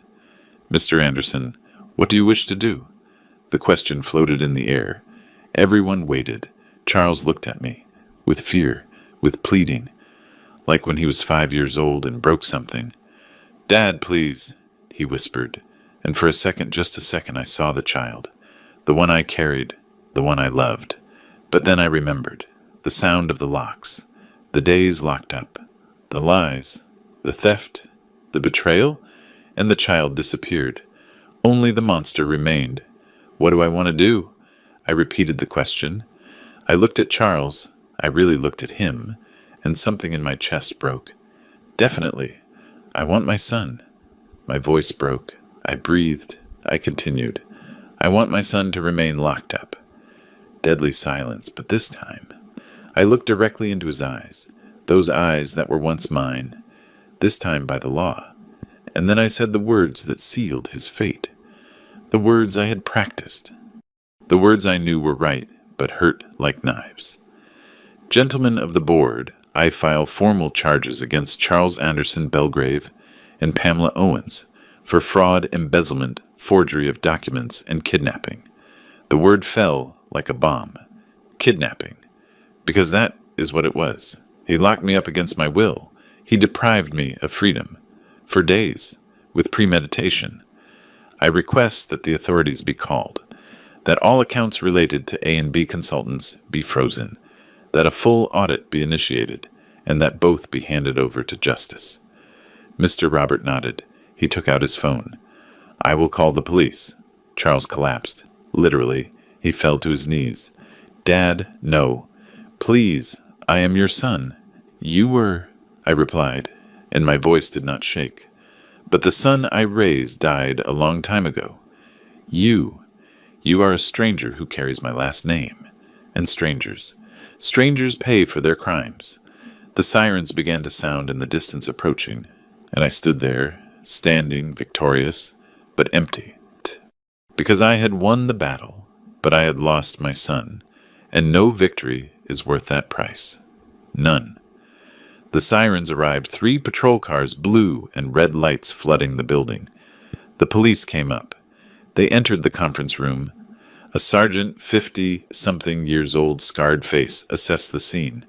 The scattered documents, the recordings, Charles on his knees, Pamela crying, me standing, calm, defeated but whole.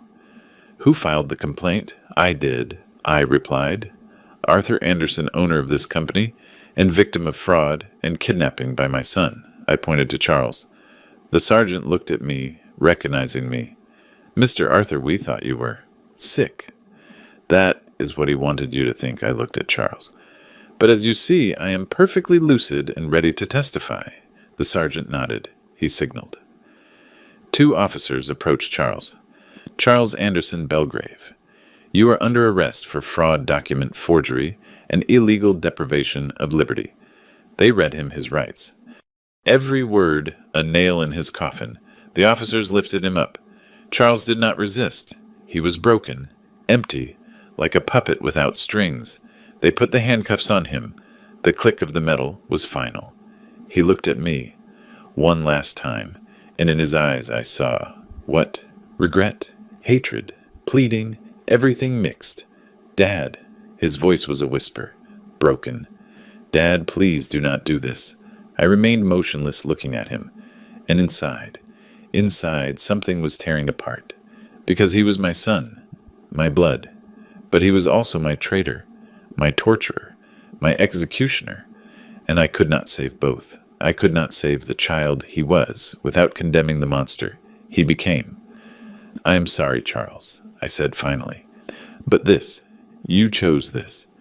They escorted him toward the door, step by step, moving away, his figure smaller and smaller, and when he disappeared, a part of me died with him, the part that still believed in family, in blood, in unconditional love. That part went with him. Pamela screamed. I did not want to. He forced me. She stood up, hysterical. Charles threatened me. He said he would fire me if I did not help him. The officers surrounded her. "Ma'am, you have the right to remain silent." "No, I need you to know I only followed orders." She turned to me, pleading. "Mr. Arthur, you know me? 25 years in this company. I would never do this on my own." But I remembered.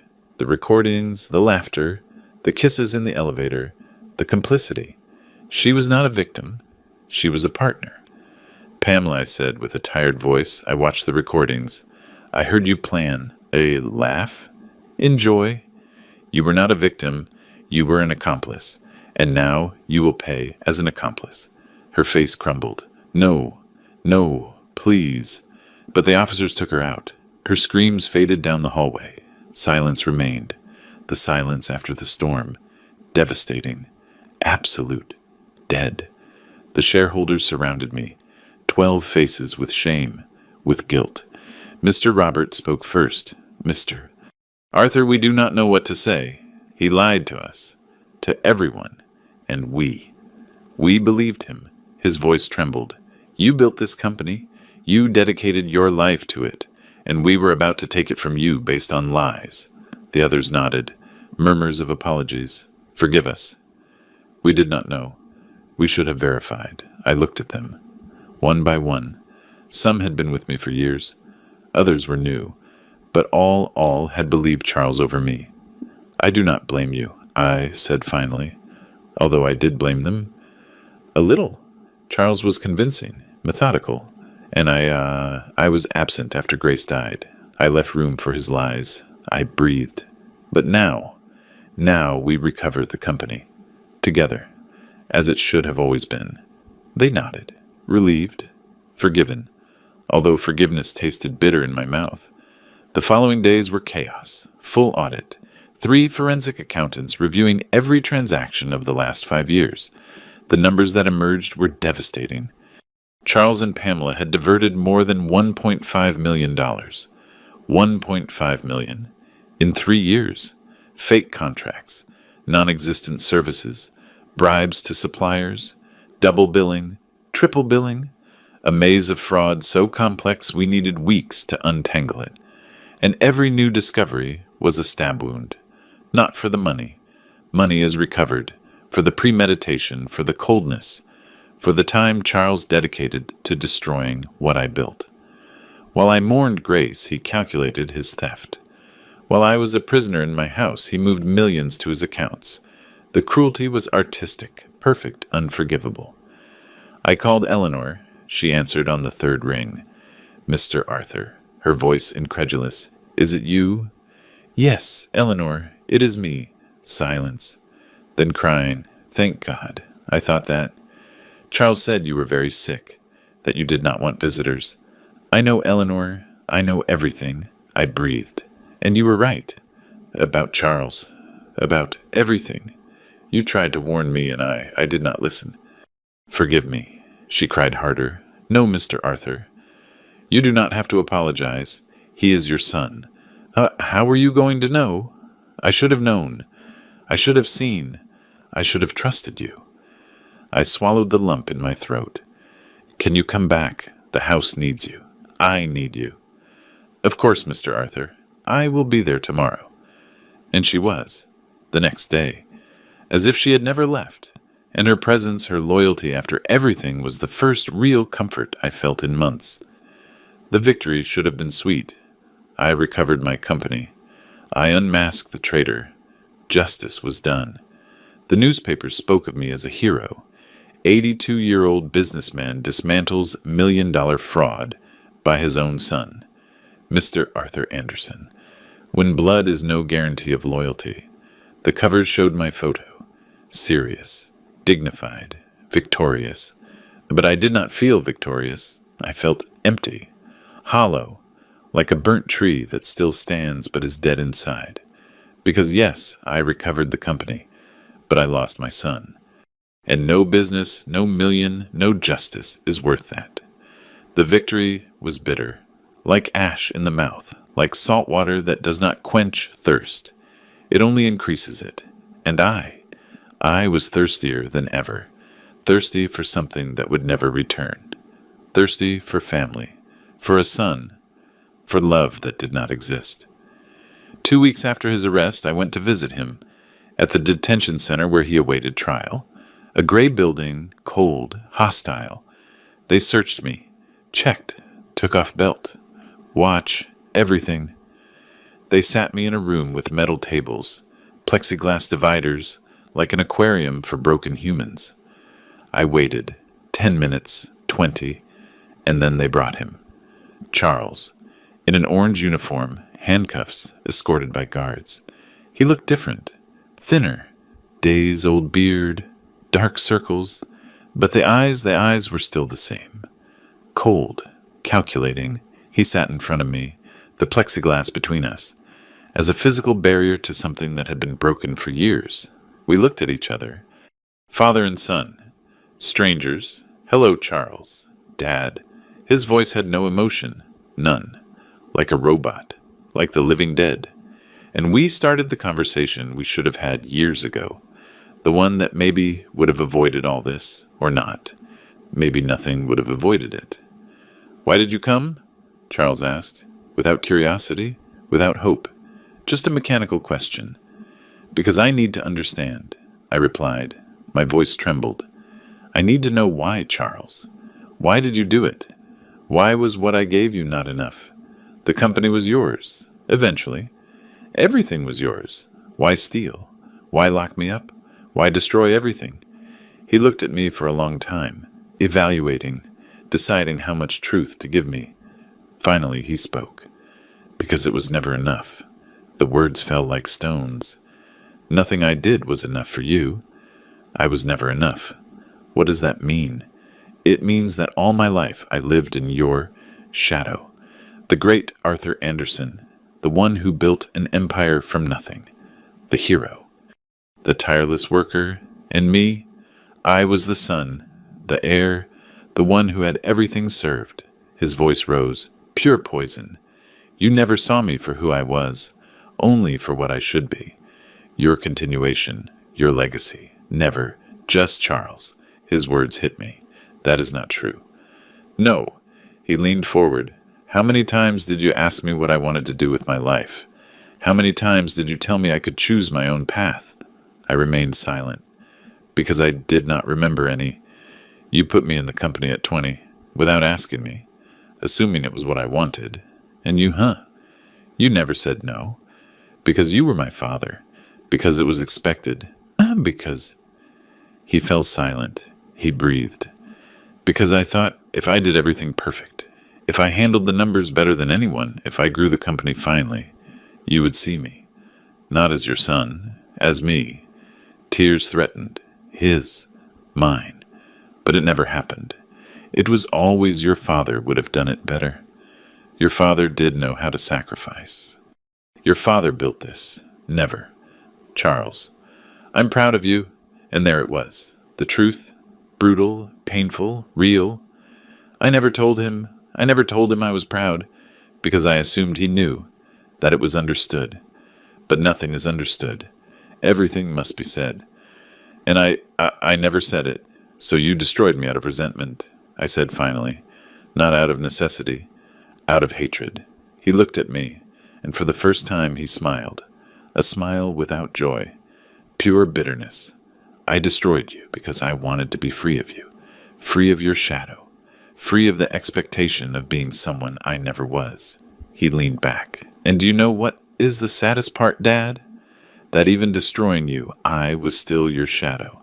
I was still defining myself by you. I was never free. I never will be. We remained in silence, the words floating between us like toxic smoke. And I understood. He hated me, but he also hated himself. For needing me. For not being able to be him without me. For being so entangled in our dysfunctional relationship that destroying me was his only way out. And I contributed, with my silence, with my expectations, with my blindness. I did not turn him into a monster, but I did not help him be a man either. I stood up. Goodbye, Charles. Is that all? He asked. Are you not going to tell me you forgive me, that you still love me? I looked at him, really looked at him. I loved you, the child you were, but that child died long ago, and the man you became. I do not know him, and I do not know if I can love him. I left without turning back, and I knew it was the last time I would see him, because some doors, when they close, never open again, and that is okay. Sometimes it has to be okay. I left that prison, and I knew there was only one house where I wanted to be, and it was not the mansion. That night, I did not return to the mansion. I took a taxi to the neighborhood, to St. Joseph, to the little house Grace and I built as a refuge. The taxi driver looked at me strangely. Here, sir. Are you sure? Surer than ever. I got out. Paid. I walked down the dirt street. My expensive shoes got covered in dust. I did not care. I passed in front of my little house. The lights were off. I continued to the house next door. Ray's house. There was a light in the kitchen, soft music, old country songs. I walked up the porch steps. I knocked on the door. Once, twice. Steps inside. The door opened. Ray appeared. White t-shirt, pajama pants, sandals. He looked at me, surprised. Mr. Eddie? I smiled. Tired, broken, but I smiled. Ray, do you have coffee? He asked no questions. He just opened the door wider. Always neighbor. Always. I sat in his kitchen, the same table where we drank coffee dozens of times. Ray prepared the coffee pot. The smell filled the space. Comforting, real, human. He served me a cup. He sat in front of me and waited. Because Ray was like that. He did not invade. He did not pressure. He was just there. I took a sip. The coffee burned my tongue. It hurt. But the pain was good. It reminded me I was alive. "You look tired, friend," he said finally. "More than tired. You look defeated." I put down the cup. "Not defeated, Ray. Liberated?" He frowned. "Liberated from what?" And there I began. To tell him everything. The complete truth. Who I really was. What my son did. How I defeated him. Every word, every detail. Without masks, without lies. Just raw and painful truth. And Ray listened, without interrupting, without judging, just listening, like good friends do. When I finished, the coffee was cold. Hours had passed. The clock on the wall marked 3 a.m. Ray remained silent, processing, understanding. Finally he spoke. "So you are Arthur Anderson, the owner of the biggest company in the South." It was not a question. It was confirmation. I nodded. I was. Now I do not know what I am. And your son. In prison. Awaiting trial. Probably years in jail. It must hurt. Like you have no idea. Ray poured more coffee. Fresh? Hot. And now what? You go back to that mansion. To your businessman life. I looked at my cup. The steam rising, disappearing. Like everything? I do not know, Ray. Honestly, I do not know. But as I said it, I knew. I knew exactly what I wanted. And it was not the mansion. It was not the company. It was nothing I built in 82 years. It was this. This table. This coffee. This friendship without pretenses. This was real. Everything else was a shadow. You know what, Ray? I put down the cup. I looked at him. I think I will stay here. He blinked. Here in the neighborhood. In the little house next door. If you accept me as a permanent neighbor. Mr. Arthur, you have a mansion, a company, a name. Why would you want to live here? Because here I am, free. Truly free. I stood up. I walked to the window. I saw the empty street. The humble houses. The simple life. I spent 50 years building things. Company, mansion, fortune, legacy. And in the end, all that almost destroyed me. My own son betrayed me for those things. And I lost sight of what really matters. I turned toward him.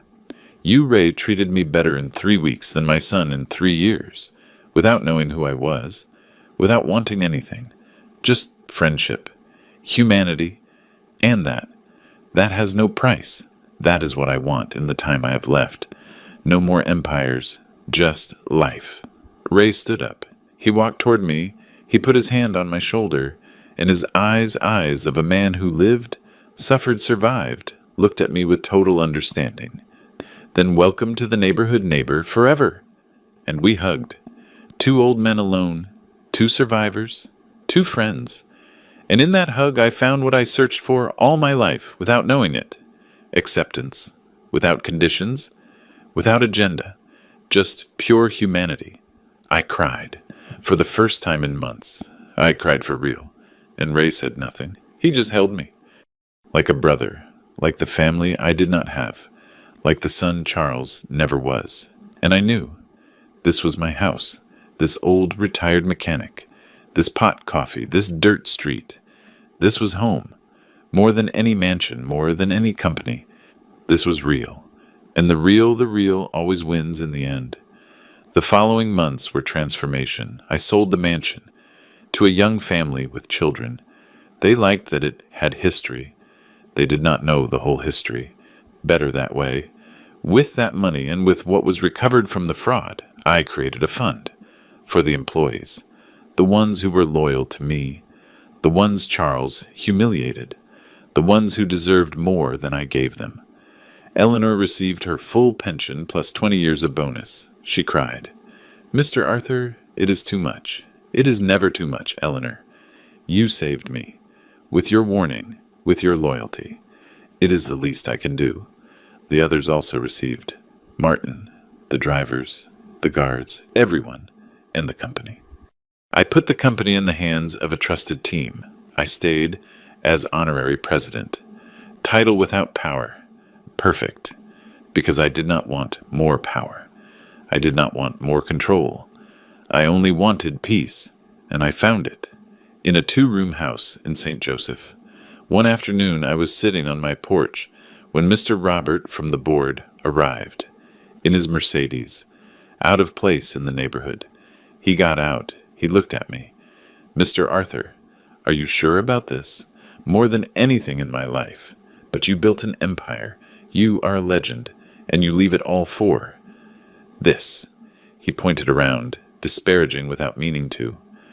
"I am not leaving it, Robert. I changed it. For something better. Better. A 2-room house is better than a mansion. Yes." I looked at him. "Because in that mansion I was alone. Watched. Betrayed. Here. Here I have a friend. I have coffee every morning. I have chats without an agenda. I have peace. Is that not worth more than square footage?" He did not know what to say. He left confused, but I was not confused. For the first time in decades, I knew exactly what I wanted, and I had it. It was not glamorous, it was not impressive, but it was mine, real, true, sufficient. One night talking with Ray, I told him something that had been cooking in my mind. "Do you know what my true prison was, Ray?" He shook his head. "It was not my house. It was not Charles's locks. It was my hope. My hope that my son loved me as I loved him. That hope kept me blind. It made me sign without reading, trust without verifying, forgive without limit, and it almost destroyed me." Ray nodded. "Wise. A father's love is like that, unconditional. But sometimes that love makes us stupid." "Exactly. And when that hope broke, when I accepted that Charles would never love me as I needed there, I was freed." I looked at him. True freedom is not physical, Ray. It is emotional. It is letting go. It is accepting that some people, even if they are your blood, cannot give you what you need. And that is okay, because other people, even if they are strangers, can. And I am one of those people. I smiled. "You are more family than my own blood, Ray, because family is chosen. Blood just happens to you, and sometimes it happens badly. I often think of Grace. What would she say? What would she think of everything? I visited her grave every Sunday. I brought her flowers. I talked to her. Honey, I did the right thing right." Silence was my answer. But one Sunday, when the wind moved the leaves of the tree over her tombstone, I felt something, a presence, an approval, and I knew. Grace would be proud, not that I destroyed Charles. That would hurt her, but that I survived, that I did not let myself be destroyed, that I found dignity in defeat, peace in loss, home in simplicity. "You were always right, honey," I whispered, "about the tunnel, about keeping it ready, about dangers changing but always returning, but also about something else, about how what is important is not what you build. It is who you build it with, and I built wrong. With you it was perfect. But with Charles, I built castles on sand, and the tide took them. But now I build differently, smaller, more real, truer, and I think you would like it. Today I'm 83 years old, one more than Grace when she left. I live in a 2-room house. I drink coffee with Ray every morning at 7. We talk about everything and nothing. His children still do not call. Mine is in prison. But we are here, surviving together. The company runs without me. Better, some say. I do not go anymore. I do not need to. The money I need is little. A modest pension I pay myself. The rest goes to those who deserve it. Sometimes they ask me, the reporters, the curious, if I visit Charles. And no, I do not. Because forgiving is not forgetting. It is not reconciling. It is letting go. It is saying, you took charge of your life and your decisions, and I have mine. It is living in peace with the pain, not eliminating it, living with it. And I live in peace for the first time in decades. In peace. To you listening until the end, thank you. Thank you for giving me your time, for listening to the story of an old man who lost his son, but found his dignity. And I ask you, and you, have you been betrayed by someone who claimed to love you? By family? By blood? What did you do? How did you survive? Tell me in the comments. Because these stories, these painful truths, connect us. They remind us that we are not alone in suffering. And if this story touched your heart, leave us your like, subscribe to the channel, because here we will continue telling truths that hurt but also heal. Truths about family, betrayal, loss, and about how in the end what really matters is not the blood you are born with, but the family you choose to build. Thank you for being here. See you in the next story. And remember, it is never too late to start over. Never.